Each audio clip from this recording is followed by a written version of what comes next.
बात को समझो। पहले समय में लोगों के पास पैसा कम होता था, लेकिन वो प्रसन्न रहते थे।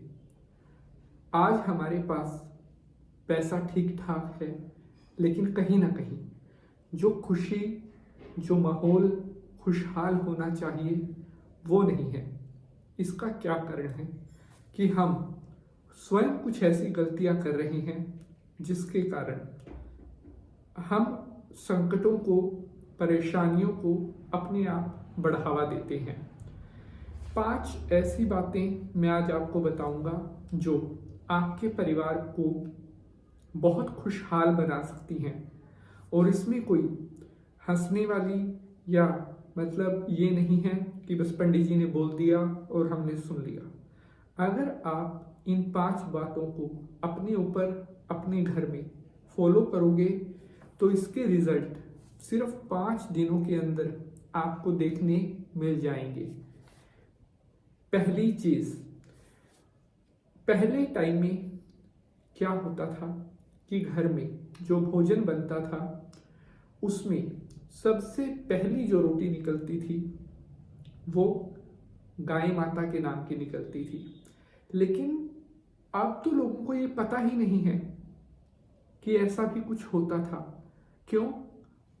कोई अपना धार्मिक ग्रंथ नहीं पढ़ते, कोई भागवत पुराण, कोई अपनी हिंदू धर्म की कोई पुस्तक, कोई प्रवचन, कोई कथा, इन सब से दूर हट रहे हैं, जो हमारे पतन का कारण बन रही है।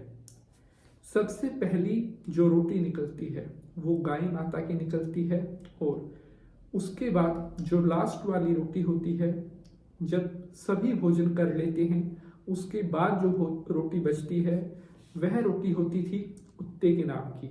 इसका भी कारण था कि गाय की जो रोटी निकलती थी, मतलब सभी देवी देवताओं के नाम से, कि उनको हम नमस्कार कर रहे हैं कि हे देवी देवताओं, हम जो यह अन्न खा रहे हैं ये हम आपका दिया हुआ ही खा रहे हैं, इसीलिए हम वो रोटी गाय को देकर देवताओं का धन्यवाद करते थे कि इस अन्न को हमारी थाली में देने के लिए, हमारे को अच्छा भोजन देने के लिए आपका बहुत धन्यवाद। और अंतिम रोटी जो कुत्ते के पास जाती थी वो पितरों का धन्यवाद करने के लिए कि हे पितर देवताओं, आपकी कृपा से हमारा पेट भरा है, हमें भरपेट जो भोजन मिला है ये हमें आपकी कृपा से ही प्राप्त हुआ है। तो अगर आप आज के समय में सुखी रहना चाहते हैं तो जितना अपने धर्म से जुड़ोगे, जितनी अपनी सनातन संस्कृति को फॉलो करोगे, उतना ही आपके परिवार के लिए ये खुशहाली भरा रहेगा। दूसरा पॉइंट, आज के समय में बहुत सी स्त्रियां क्या करती हैं, क्योंकि फैसिलिटीज बहुत ज़्यादा हो गई हैं, सुविधाएं बहुत ज़्यादा हो गई हैं। मान लीजिए सुबह उन्होंने रोटी बनाने के लिए आटा गूंथ दिया, आटा तैयार कर लिया, तो इतना आटा तैयार कर लिया कि वो ज़रूरत से ज़्यादा हो गया।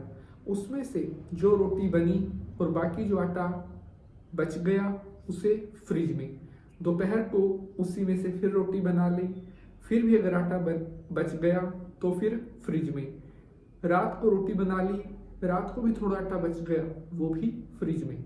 जबकि शास्त्र कह रहे हैं ऐसा आटा जिसे 12 घंटे से ज़्यादा का समय बीत गया तो वह पिंड का रूप ले लेता है। रात को मान लीजिए आपने 8 बजे आटा फ्रिज में रख दिया, तो अगले दिन सुबह 8 बजे अगर आप खाना बना रहे हो तो वह अन्न का रूप नहीं रहा, वह पिंड का रूप धारण कर लेता है।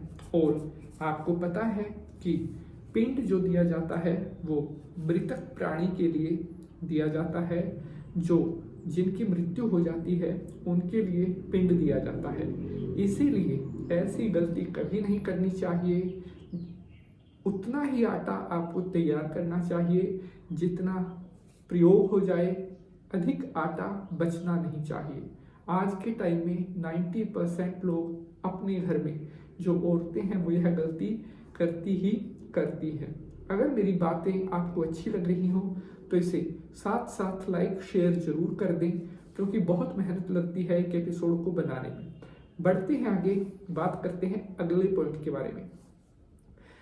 आज के समय में भाग दौड़ भरी जिंदगी में लोगों के पास, किसी को आप पूछ लीजिए, समय नहीं है, समय नहीं है, समय नहीं है। चाहे कर कुछ ना रहे हो लेकिन यही कहेंगे समय नहीं है। मान लीजिए आप अपनी नौकरी पर लगे हुए हैं, आपकी महीने की 50,000 रुपये तनख्वाह है, तो उस तनख्वाह में से प्रति महीने, हर महीने, मैं ये नहीं कहता आप 50,000 में से 1,000 2,000 निकालो, नहीं, आप उस 50,000 में से चाहे 20 रुपये निकालो, 50 रुपये निकालो।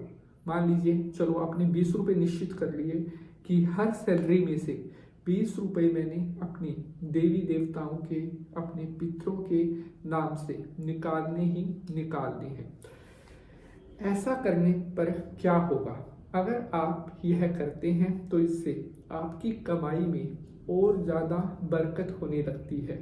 जो धन आप कमा रहे हैं उसमें और ज़्यादा आपको आपके देवताओं की, आपके पितरों की, आपके गुरुओं की कृपा की प्राप्ति होगी और धीरे धीरे करके आपको नौकरी में प्रमोशन मिलेगा, नौकरी में आपकी सैलरी और बढ़ेगी। और अगर आपकी नौकरी में, प्रमोशन में कोई दिक्कतें आती हैं तो इस टोटके के करने से आपकी सभी प्रॉब्लम्स दूर हो सकती हैं। बढ़ते हुए आगे अब बात करते हैं सबसे इम्पोर्टेंट पॉइंट के बारे में।